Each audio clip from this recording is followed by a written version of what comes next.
One of the most frequent questions that people ask me from time to time is the question, what is existentialism?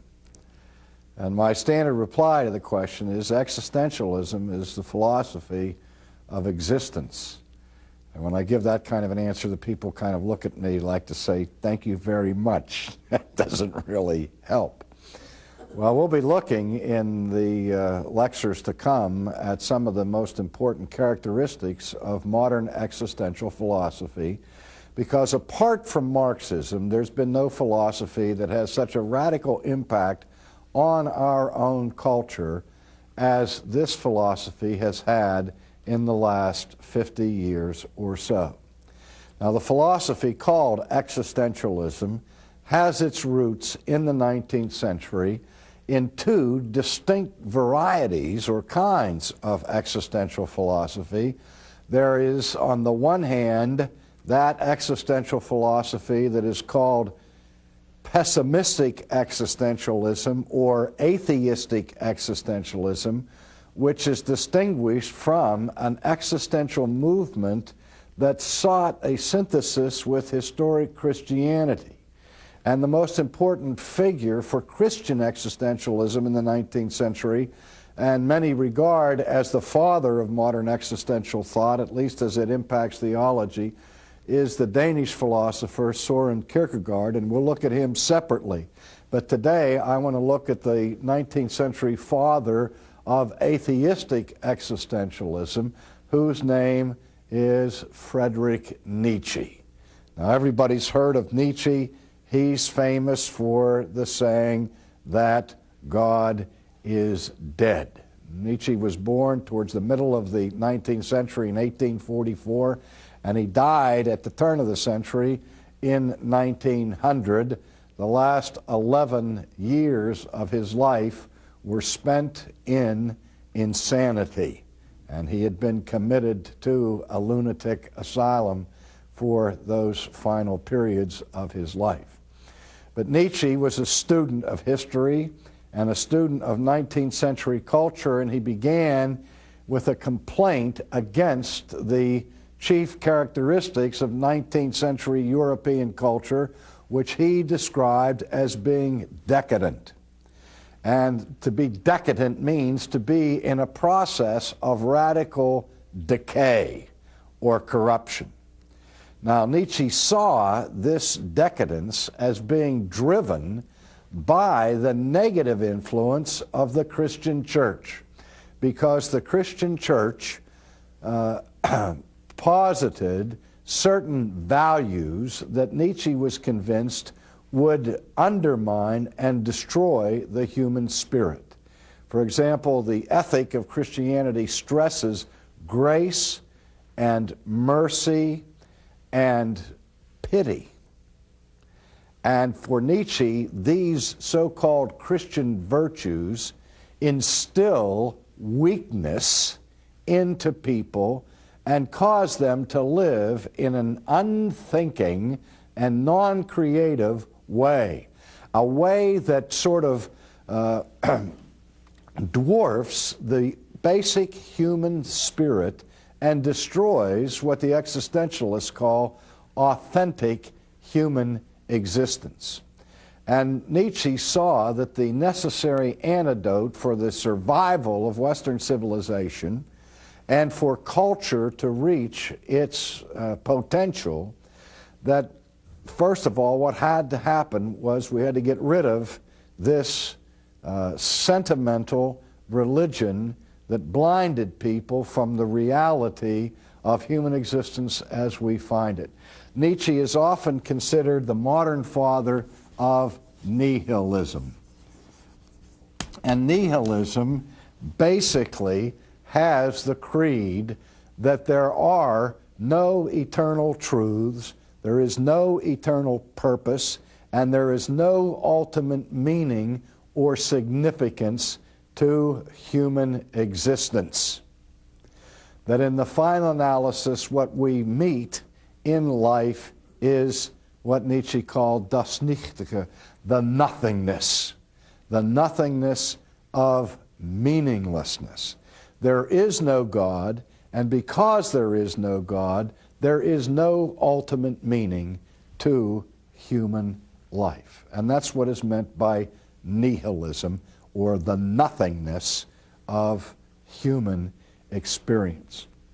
Now, his thought was formed in his college days, and he advocated an approach to existence called biological heroism.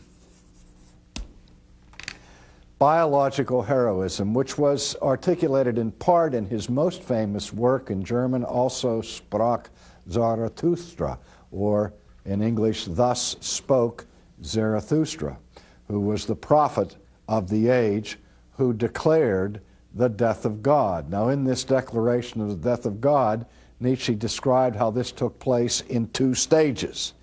He said, somewhat tongue-in-cheek, that originally there was a pantheon full of gods and goddesses, and Western civilization had a view of polytheism where you had a god for this and a god for that. And he said that what caused the death of all of the rest of the gods and ushered in monotheism was when this Jewish God stood up in the midst of the assembly of all of the deities and declared to the universe, "Thou shalt have no other gods besides me." And he said when this Jewish deity made that outrageous claim of exclusivity, that the rest of the gods broke out laughing, and they laughed so hard they laughed themselves to death. And so only one God was left, the God Yahweh. And of course this God then later succumbed, and his fatal illness, that is, that which killed God, according to Nietzsche, was pity. God is dead. He died of pity. He died from this same weakness that has now been infected in Western culture. And the response to this is to create a new existential humanity based on what he called biological heroism. Now, by the way, in passing, it's important to know that as a historical footnote, that during his struggles in his early years, before he came to the full level of power that he enjoyed, the Bavarian corporal Adolf Hitler sent copies of Nietzsche's works to all of his close friends and henchmen, because he was convinced that he found in Nietzsche the justification for creating a new super order or super race of people, the Aryan race that he sought to institute. Scholars disagree as to whether Hitler was taking Nietzsche to his logical conclusion or was simply distorting Nietzsche in the process. But in any case, he does have this view of biological heroism, whereby we need a new kind of authentic existence, which existence will be modeled by what he called the Übermensch, or in translation is the phrase Superman. And as the word super, or the German Über, suggests, is that this new model of humanity, the Superman, will be higher, above and beyond the normal course of humanity. Now, to understand that, we have to understand something of Nietzsche's basic anthropology. We've seen that historically we've defined human beings in terms of Homo sapiens. We saw how that was challenged by Marx's substitution of the phrase Homo faber, because it's our labor that chiefly characterizes and distinguishes our uniqueness as people. Nietzsche, on the other hand, was influenced by what's called voluntarism, whereby it is the will and the ability to make decisions that differentiates people from the rest of the beasts. And he said that the most distinctive characteristic of a human being is found in our natural, inherent will to power. It's not simply an aspiration to significance whereby every person has in their heart a desire to have their life count and be meaningful, and you may be driven for success or so on. It's more than that. It is a will to dominate. It's that will that is manifested in the pyramid structure of the corporate world. It is that will that is exhibited, for example, in our own childhood games that we play that are highly competitive and intensely designed for domination. I remember when I was a kid, one of the games that we played on outside was called King of the Hill. We would find a dirt pile, and one guy would scramble up to the top of that dirt pile, and it was everybody else's challenge to climb up the pile and push him off the top of the pile and replace him. And of course, the guy who was on the top would do everything he could to prevent being kicked off the top of the mound, and whoever was left standing at the end of the game was declared to be the king of the hill. And that's a childish manifestation of the games that grown people play in trying to achieve domination. It's what triggers wars and economic competition and all of the rest. Now, Nietzsche does not see this as a bad thing. He said that this is why what we're all about as human beings, and what's bad is for the person, out of his own insecurity and out of his weakness, to fail to make the assault on the hill, because the decadence of modern man is found in that he is a coward. He lacks the virtue of courage. But the Superman is the man who is not afraid to exercise his will to power to the ultimate level. Indeed, Nietzsche's greatest heroes from history were those who became famous for their conquests of others in the world. Now, over against the will to power, we see the negative influence of religion, which tries to squelch this natural human spirit. And not only that, the societal conventions and customs that militate against the existential individual who walks to his own drumbeat. He says that 19th century Europe is a culture and a society that manifests what he called a herd morality, that people are slavish in their following of societal customs and conventions and are afraid to break out of the pack, and like stupid sheep, they just go around and follow whatever is expected of them by their peers. And that also squelches human spirit and the advancement of human greatness. Now, you may wonder why he would be on a crusade for a Superman who would bring us a new world order and a new dawning to humanity, in light of his earlier conviction that there are no values, there is no meaning, and there is no such thing ultimately as right and wrong. If that's the case, then even the exercise of one's will to power would, in the final analysis, be an exercise in futility and an exercise in meaninglessness. And that's what, and Nietzsche agreed with that. I mean, he said, that's right. It's contradictory, but so what? It's nonsense, it runs against reason, but never mind. He said the chief virtue, or the chief characteristic of the Übermensch is courage, but it is a particular kind of courage. It's what Nietzsche called dialectical courage. There's that term, dialectical, again. We saw it in Hegel, we saw it in Marx, and now we see it in Nietzsche.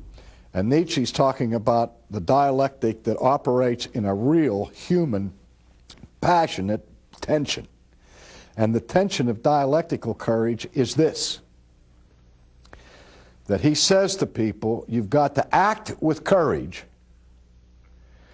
but if you act with courage, the results and the fruit of your courageous act will be meaningless. But do it anyway, because the only thing you have left is to exercise your will to power. And he described his Superman in these categories. The existential hero is the one, Nietzsche said, who sails his ships into uncharted seas and who builds his house on the slopes of Vesuvius. Now, what is Vesuvius? Vesuvius, of course, is an active volcano. And for a person to build their home on the side of Mount Vesuvius is to have an attitude of defiance towards the blind, impersonal forces of nature and against what we might call fate. It's the man who takes his destiny into his own hand and, according to Nietzsche, is subject to the values or the customs or the laws of no one else, but he has the courage to create his own values, to live by his own rules, and in a sense he becomes the anti-hero that is so often celebrated in the modern film industry. Or he's the Dennis Rodman of the philosophical world, who challenges all of the conventions and does all things that are outrageous in the eyes of the public, but nevertheless continues to dominate as a basketball player. In one sense, he would be the embodiment or incarnation of the Nietzschean hero. Now, Nietzsche's views on these sort of things, as I said, were in large measure formulated while he was in his educational developmental stage. He wrote his doctoral thesis on the culture of ancient Greece, and he compared and contrasted two images or two heroes from the ancient Greek system, which he saw in radical tension and conflict with each other. The one was the figure of Apollo. And Apollo represents the golden age of Greek culture, the Greek ideal, the ideal of perfect form and symmetry and coherency and consistency, such was seen in the philosophy and the art and the music of classical Greek. That was the spirit of Apollo, which became the idealized spirit of Western civilization. Over against Apollo in the ancient world was the figure of Dionysius. And you've heard of Dionysius as the god of the grape, related to Bacchus and so on, and that there were religions devoted to the worship of Dionysius. And what they did was, in order to achieve communion with the deities, they had to get past the orderly control of the brain and the mind and the conscience on the human spirit to be released from these restraints that conscience brings to us. And so in the Dionysian frenzy, the basic point of the frenzy was to become so intoxicated with wine that you could then be released to be engaged in unbridled sexual orgies, and to be so out of control and stoned that in this state of ecstasy, one would then have this mystical communion with the god Dionysius. And Dionysius became the anti-symbol of ancient Greece. Dionysius became not the symbol of order and purpose and harmony, but the symbol of chaos and the symbol of willful disobedience to convention. And in his doctoral dissertation, he praised the image of Dionysius rather than the image of Apollo, because he was convinced of another ancient Greek idea, which was the cyclical view of history, and which Nietzsche described as the myth of eternal recurrence. The myth of eternal recurrence. that the Christian view sees history on a progressive linear path that is moving always towards the fulfillment of the consummation of the kingdom of God. The other philosophies of history of the 19th century were evolutionary in scope, assuming an optimistic omega point of fulfillment. Rather, the ancient myth was of eternal recurrence was that history is cyclical. It has no particular beginning. It is not moving towards some particular purposive destiny, but is simply going round and round forever in an endless circle, beginning with nothing and ending with nothing, going absolutely nowhere. If you want to catch the spirit of this, you remember the movie They Shoot Horses, Don't They? Jane Fonda starred in that film. Red Buttons was in it, some others. And it was during the filmed, in the period that was suggested was the Depression period, where at that time where people were out of work, unemployed, selling apples on the street corner for a nickel, that one of the favorite pastimes in America was the marathon dance. It also gave people an opportunity to make some extra cash. And in this film, these people were engaged in this marathon, and the man who's the master of ceremonies, in order to facilitate the event and make people drop out, he would increase the speed of the promenade and make people move around the room in a rapid circle. And as he was doing that in a diabolical way, he would taunt them and tease them and say, round and round and round they go. And where they stop, nobody goes. Nobody knows. And then at the end, in the tragic consequences of the end, Jane Fonda gave the expression when they were contemplating suicide because of the utter meaninglessness of this whole experience and the utter futility of it. She raised the question rhetorically, which was the film's title, they shoot horses, don't they? In other words, if life is nothing but a marathon that goes round and round and is going nowhere, and you're caught up in the myth of eternal recurrence, then really the only significant question, as later existentialists raised, left to observe was the question of suicide.